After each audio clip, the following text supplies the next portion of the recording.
This is very exciting to me. This is the automobile industry, and this will continue to spur growth like you haven't seen before. We were losing all of our plants that were being built in Mexico and Canada and other places.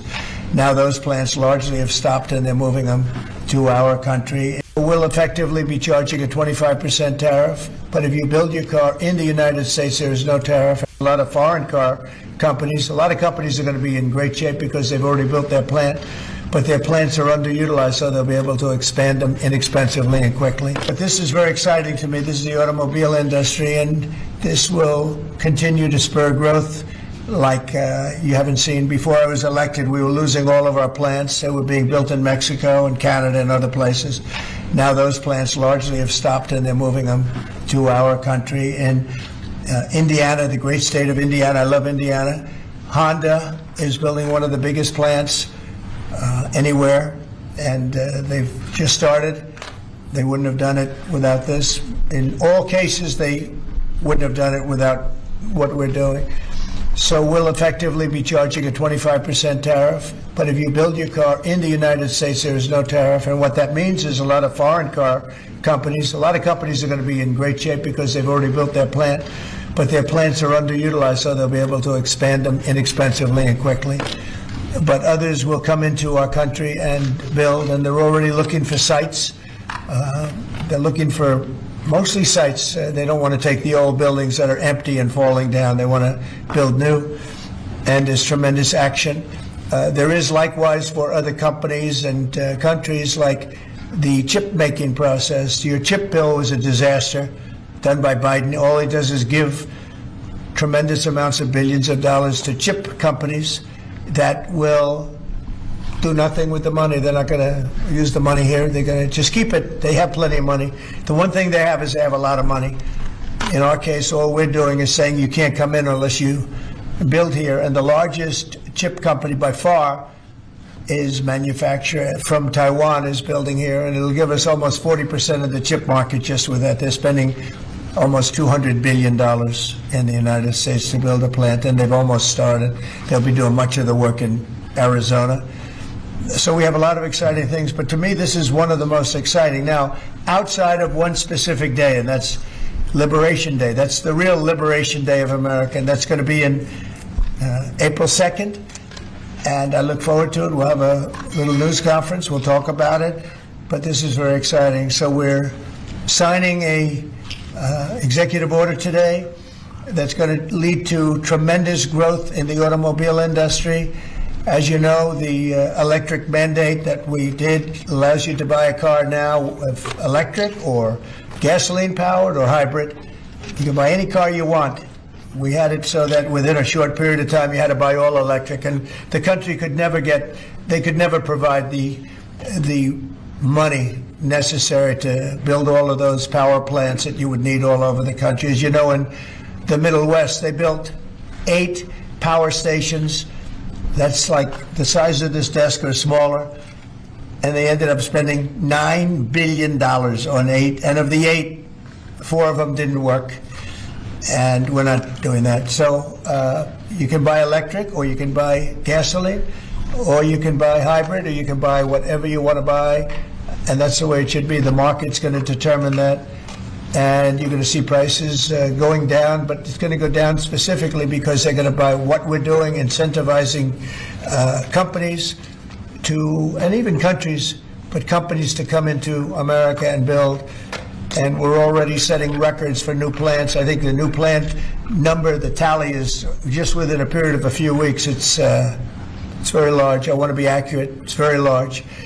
And I'd like to ask Will just to come and give some of the basics, and then I'll sign it, and it's off to the races. I think our automobile business will flourish like it's never flourished before. Yes, please, Will.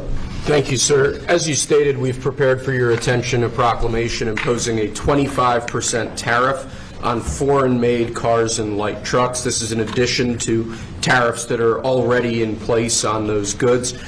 In addition to, as you said, spurring increased domestic manufacture of cars and trucks, we expect that these tariffs will result in over $100 billion of new annual revenue to the United States of America in tariff revenue.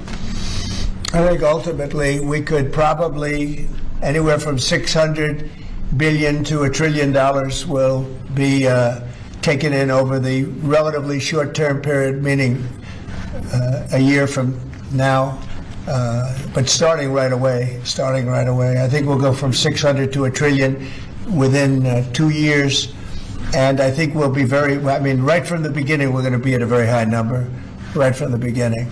And right from the beginning, you're going to have a lot of construction jobs, but you're also going to have a lot of automobile jobs. So this is very exciting, but it's also exciting because of what's happening with other aspects. We're going to be doing tariffs on pharmaceuticals in order to bring our pharmaceutical industry back. We don't make anything here in terms of drugs, medical drugs, different types of drugs that you need, medicines. It's in other countries, largely made in China, a lot of it made in Ireland. Ireland was very smart. We love Ireland. But we're going to have that. We're going to have lumber. We're going to free up some of our land. And you'll be able to meet a lot of other standards like fire cuts. If Los Angeles had fire cuts, which they didn't have, that's a gap of half a football field between areas. You wouldn't have had the fires. They would have been contained. But you have fire cuts, and by the way, you sell that wood for a lot of money, a lot of profit is made from that. But we're going to be doing lumber. We're freeing up our land so that we don't have to use outside sources of lumber. Energy, we're doing fantastically well at. The energy prices have been coming down rapidly as we increase supply, and we've already done that. Chris and Doug are doing a fantastic job in that. That's Department of Energy and Department of Interior. And they're working together hand in hand because Interior has the land and Energy has the ability to do the drilling and do what they have to do. Our coal areas are going to be opened up for clean, beautiful coal. Germany's opening up many coal plants now. They tried the wind and it didn't work. They almost went out of business. They almost went bankrupt. They tried wind, which is a disaster because it's too expensive and it doesn't look good, kills all the birds, a lot of problems. But Germany is now building a lot of coal plants. China is building one a week. Think of that. And they're using coal, which is very powerful. Coal is a very powerful energy.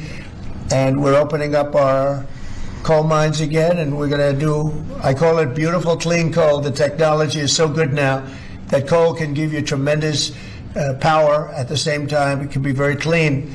But we're also obviously doing oil and gas and various other things. You can do pretty much whatever you want. We don't like the wind because we think it ruins the landscapes, the plains, ruins them. And it's got a lot of problems. It's also by far the most expensive energy.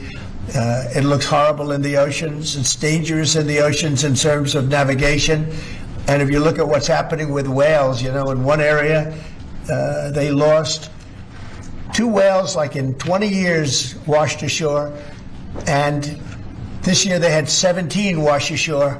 So there's something happened out there. There's something driving the whales a little bit loco, but they lost 2 in 20 years, and now they lost 17 in a short period of time. So it's something wrong out there. So this is very exciting. This is going to lead to the construction of a lot of plants, in this case, auto plants. And you're going to see numbers like you haven't seen, both in terms of employment. It takes a little while. You're going to have great construction numbers initially, and then ultimately you're going to have a lot of people making a lot of cars. And one other thing, we have the Speaker of the House with us who's doing a fantastic job. And where's Mike? And we're trying to get approved. Mike, thank you very much for being here. We're trying to get approved, if we can. If you borrow money to buy a car, you're allowed to deduct interest payments for purposes of income tax, but only if the car is made in America. So if the car is made in America, you get a loan, you can deduct the interest. That's a big saving. A lot of people in that part of the world, in terms of buying cars, a lot of them don't think in terms of deductions. People that think in terms of deductions are very wealthy people. But people are going to start understanding what a good deduction is all about. So when you get a loan to buy a car, and I think it's going to pay for itself. I don't think there's any cost. I think you're going to have so many cars built. But you're only going to get that deduction of interest if the car is made in the United States of America. So I'm going to sign this, and Mike, I hope you can get that, because I think it's going to be amazing in terms of the number of cars that are going to be made because of it. And I want to thank Howard Lutnick, our fabulous commerce chairman. That's what he is. He's a chairman. He's a very successful guy, a great guy. And we have a big day, Howard, coming up next week. It's going to be good. That's Liberation Day. That's going to be on the 2nd, and that's going to be reciprocal. And I think people will be impressed. We're going to be very fair. We're going to be very nice, actually. We have not been treated nicely by other countries, but we're going to be nice.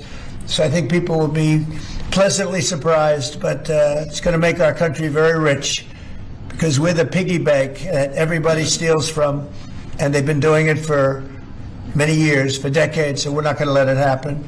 So, but we're going to treat people very nicely. We're going to treat other countries very, very nicely, and I think it's going to have a very positive effect on everybody, including those other countries.